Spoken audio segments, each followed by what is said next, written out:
అరే ఒక్కరోజు కూడా ఖాళీగా ఉండకుండా పనికి వెళ్తావు, డబ్బు అంటే అంత ఇష్టమారా అని చెప్పి మా ఫ్రెండ్ గారు అడిగితే వాడికి నేను చెప్పిన సమాధానం, డబ్బు అంటే నాకు ఇష్టం కాదు మిత్రమా, జస్ట్ అవసరం మాత్రమే.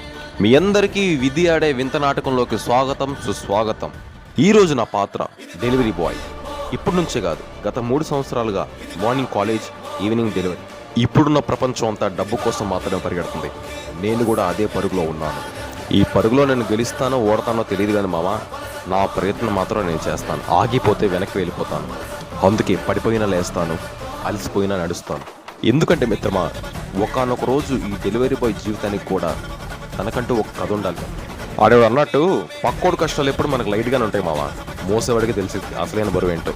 ఇంకా విషయానికి వస్తే కనుక మార్నింగ్ నుంచి ఈవినింగ్ వరకు అయితే డెలివరీ చేశాను. ఇంచుమించుగా ఒక 12-15 ఆర్డర్లు అయితే ఇచ్చాను మామ. అందుకు కానీ నాకు ఒక 500-600 వచ్చినాయి పెట్రోల్ తీసేసి. ఈవినింగ్ అయ్యేసరికి నా బండి అలసిపోయింది, నేను కూడా అలసిపోయాను.